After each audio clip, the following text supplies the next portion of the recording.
My editor, Ben Dodds, called me at 3 a.m. to give me the news. It was a woman this time, the third victim. Of all the reporters in the city, the Ripper picked me to write to. I knew that another mad letter to the city was soon to come, and I would run it on the front page of the Virtual Herald. I would let the world know the Ripper had killed again.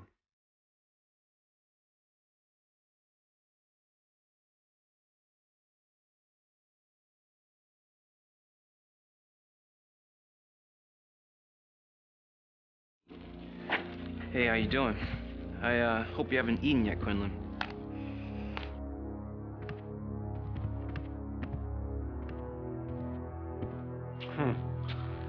Figured you'd get here sooner or later, Quinlan. You can't get enough of this story, can you? I think everyone's had enough of this story, Magnata.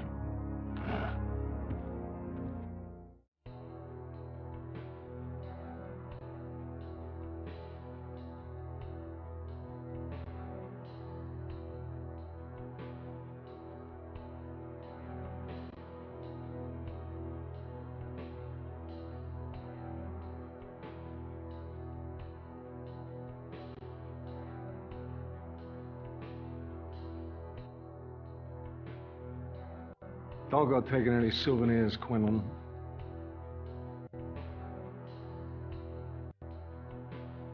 Same MO as the others? You got it. Look around you, asshole. If anything, this is more gruesome than the other two. Hell of a lot more splatter. Who's the victim? Name's Stein. Renee Stein. Age 43. Book editor over at Knopf. Any connection to the other two? Well, let's see. Estevez was a programmer. Mendler a dry cleaner. It'll take me 48 hours to run it down, but there's no connection here.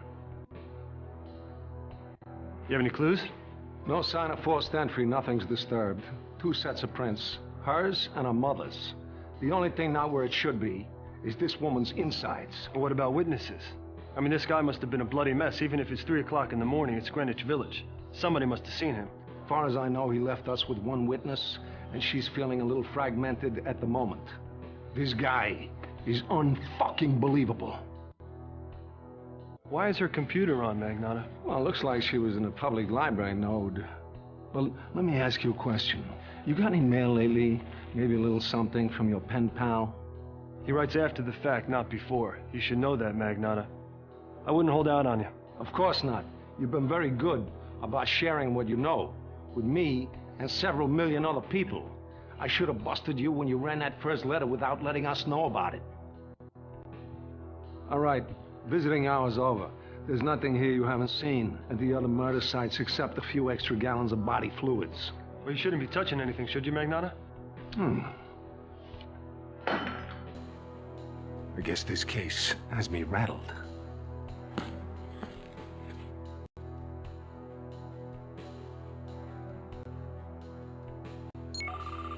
Object scanned into database.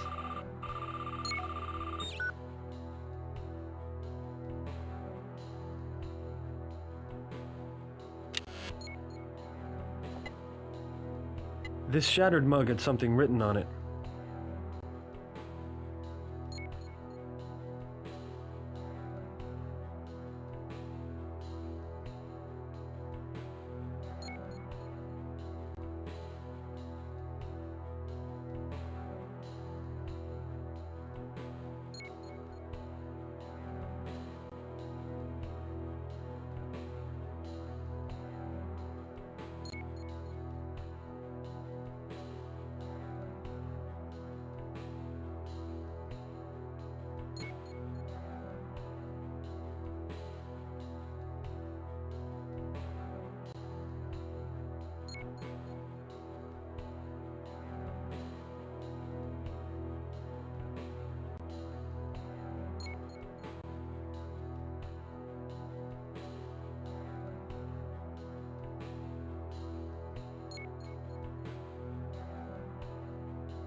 This shattered mug had something written on it.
Salisbury. I wonder what that means.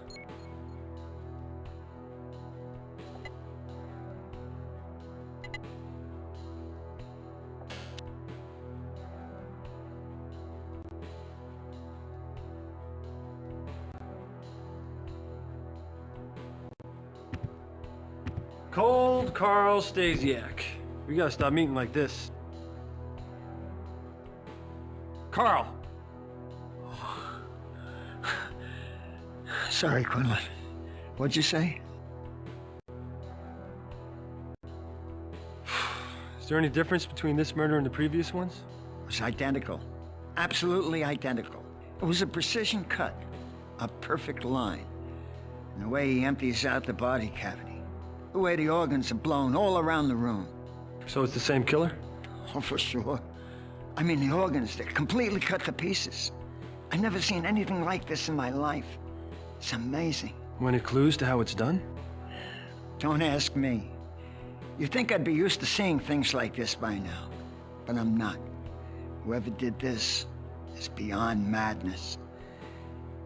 It's pure evil. Any progress in the investigation? Who knows? Trying to get anything out of Magnotta is next to impossible. Besides, if he does have a lead, you sure as hell never share it. He might lose his bounty if he does that. Well, you've been working with Magnotta for years, Carl. What's your hunch? Well, something's bugging him. Who am I to talk? I'm having nightmares about this. I've been a forensic photographer for 22 years, and nothing's ever got to me like this. Now I can't sleep. Well, you just need a vacation, that's all. Yeah, I hope you're right. Any idea what weapon he's using? Take a look at this mess. It has to be something big. A sword or a machete or something. Just can't cut through all that bone and muscle with a dagger. And the strength it would take to make a cut like that, he must be an enormous man. You know Vic Farley? Yeah, the pathologist over at the Medicock. He knows a lot more about murder weapons than I do. You should talk to him. Incoming WAC transmission. Quinlan here. Hey, Catherine. Hey, Jake, how are things there? Well, it's very... red. Well, anything different this time? Just the name, Catherine. Listen, Jake, something's come up here. Something about the Ripper? Might be nothing. I don't know. Could be something big. Just wait for me at the newsroom and I'll let you know as soon as I find out. Now talk to me. What's going on? I have to go. Trust me.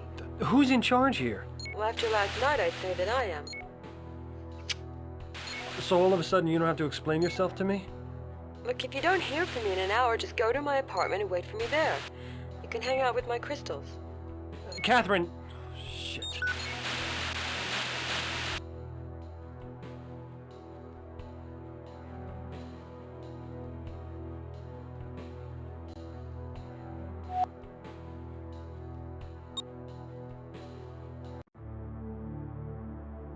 What's going on, Ben? Did Catherine get a break in the Ripper story? I don't know, Jake. I thought you were the lead reporter in the story. Well, so did I. Do you know what she's up to? She's your assistant. You tell me. She ran out of here like the place was on fire. Did another letter from the Ripper come in? No, you know he doesn't send them to anybody but you. Then I guess we're just gonna have to wait and see. Catherine and I met on the job. Despite reminding myself that mixing love and work can get messy, it didn't take long for it to become more than a professional relationship. She was supposed to be my assistant, but she was beginning to act like it was her story. I only hoped that whatever lead she had, she wasn't in over her head. Incoming WAC transmission. Source unknown. Dear boss, have you seen my work this morning yet? Your stories make the cops seem so confident. None of you know how I do it. You never will. You shouldn't let your girlfriend do your work for you. She is close to me, and I'm not laughing. She's my next job. She gets it today. The story's all yours. Yours truly, Ripper. Catherine! Quinlan! Where you going? Quinlan! Quinlan! Usually it takes an hour to cross that part of Manhattan. I did it in 20 minutes, propelled by kicking myself in the ass for letting Catherine go out alone. I was scared as hell when I got there, but everything looked okay in her apartment. Until Catherine showed up, that is. Catherine, what is going on here? Catherine, what is it? What is wrong? What happened? What? No, Catherine! Catherine! No, Catherine! Fuck! Catherine, please, Catherine! Fuck!